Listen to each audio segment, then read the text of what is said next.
What's going on, everyone? Timothy, Time and Refinement. I serve food downtown where we are here in Arizona.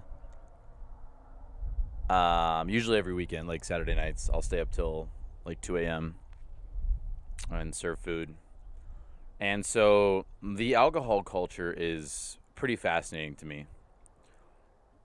I see the same people every weekend, a lot of them, a lot of the same people. And I'm not entirely sure if this is the correct way of meeting people and maintaining relationships, finding new friends, finding a significant other. I just don't know if it's the healthiest way of starting something, you know? And I know that people go down to have fun. I realize that. I'm not going to crap on that. But what I will say is I've been around it enough to know that it's not the greatest starting point to a relationship or to hang out with friends. One podcast that I listen to that I absolutely adore is he said, if you have to go out and drink alcohol to have fun with your friends, you're probably going to need new friends.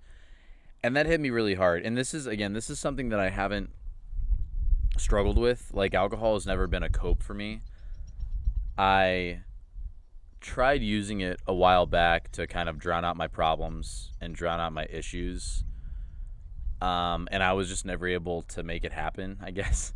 My copes were kind of different in a sense. So, again, I'm coming from the perspective of not having to deal with this as far as a cope or struggle with it as an addiction per se. But I've seen enough in my own life. I've seen enough in my family. I've seen enough of my friends to know that that's not a route that I want to go down. So I do think we can do better trying to build and maintain relationships instead of just going out and drinking together. Not to mention, it's an expensive hobby. It's insane. Like, I don't know how people spend the kind of money on that the way they do. I mean, I know I mean, we spend money on things that we don't need all the time, right? but every weekend is crazy. And the flip side of that too is seeing people go home with someone else every single weekend. There's not a ton of them, but this town is small enough to know that I see the same people every weekend. And if you talked to me 5, 6, 7, 8 years ago, I would have 100% come across as a judgmental aspect. I'm better than that person because I don't drink alcohol. I'm better than so-and-so because I don't have to worry about that type of addiction. I don't have to worry about that because I'm not drowning problems out. So now that I'm 28 years old, now that I've had a little bit of life experience, gone through some issues, gone through some depression, gone through all of these things that have shaped me as a man, I can see the aspect now. I can see why people use it. I can see why people enjoy going down. And I can also see how it shapes people and their personality. I see people that are sober and not sober, the same person. And it's very sad to me to think about why that person has to use alcohol to make them happy or make them content just for that one time, you know? And everybody, most of the time that is drunk or intoxicated, usually is pretty chill, right? They're super happy, super go-lucky. They're drowning their problems out, obviously. Once in a while, you'll get someone that's super rageful, wants to fight, wants to do X, Y, Z. But it's very rare. Most people are super chill, super happy. The money's flowing, no problems, right? They're super happy. I like even people will straight up buy food for other people that they don't even know, and that's crazy. That's crazy to me. But yeah, to kind of solidify this argument, I don't think it's the greatest way to build relationships on this activity. I don't have a problem with a drink once in a while, but to use that as your social pattern and to use that as your base to hang out with people and to even find a significant other, I think you're looking in the wrong places. I really do. Because that's just going to give you a quick high with whoever you're with, and it's going to wear off. And it's going to be like, what else is backing this? Well, we like to drink together. We like to sit down and drink wine and drink whiskey or whatever. But, is that it? And I realize I'm taking this to the extreme, right? I'm not talking about people that drink socially. I'm not talking about these people that drink once in a while and don't have a problem with it, But it really makes you look super immature too when you have a problem like this. And it's really sad. Like I don't have any other way to say it except it's just sad. It's very sad to me.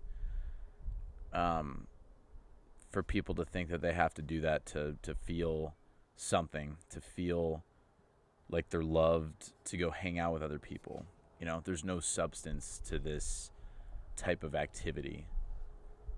And again, on top of trying to find a significant other, I saw a post a while ago that said more and more young people are not drinking socially anymore. Like alcohol consumption, I guess, has gone down in my generation and the generations, of drinking age, which is, almost 8 years. And we can look at that and go, well, that's really good. Maybe that's good. We're not drinking socially anymore like we used to. But then the flip side to that is people stay inside more. People don't socialize. People don't get out like they used to. COVID kind of messed that up for everything, obviously. People are just trying to find connection like they were before. And technology definitely has not helped with that. So socially, there can be an argument to be made about, well, I'm going out with people, I'm socializing, I'm staying off my phone, and I'm having real in-person contact. So, there can be an argument to be made with that, but it's like, there's got to be so many more activities to be able to do to meet people and to enjoy people's company. So, I don't know. I mean, we're just in a weird phase. I mean, young adults, my generation, we're just in a weird spot, with dating, with relationships, with trying to maintain connection. I mean, it's not even like the dating scene isn't even, it's definitely a problem, but the whole problem is connecting with people. We're missing connection. We're missing day-to-day contact, conversations, walking up to someone and starting a conversation.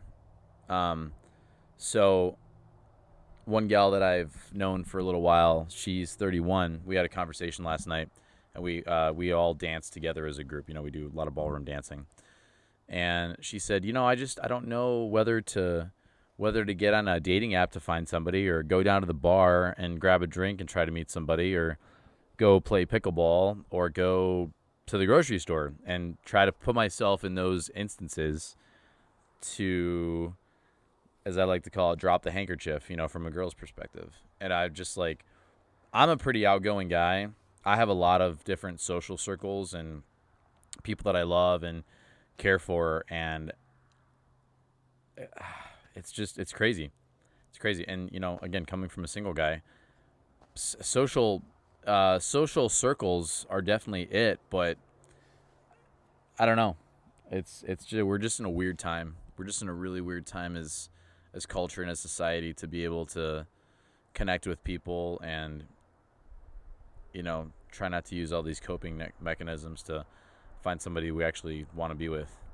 So I guess I went off on a tangent with the dating thing again, but the main thing is, try to find, all of us need to try to find something besides alcohol, besides watching adult content, besides smoking weed, to enjoy people's company. We need to bring back that connection. We need to bring back that fire that we used to have and just hang out with people and just be real with people. you know? So, again, no problems with drinking socially. I got no problems with that. But when it becomes a problem of going out every weekend and getting drunk and hoping someone hits on you, we should probably start rethinking our life choices. So, anyway, I kind of like this new environment, actually. My camera's a little bit clearer. I like the flowers and the bushes and stuff, so I'm going to try to keep the videos maybe in this environment for a little while. So, anyway, I love you guys. I appreciate you. Thank you for tuning in. It's always a joy to just sit down and regurgitate and word vomit my feelings sometimes. So I appreciate you all that tune in and listen. It really does mean a lot to me. So love you, appreciate you. I hope you have a great week, and I'll see you guys in the next episode. Cheers.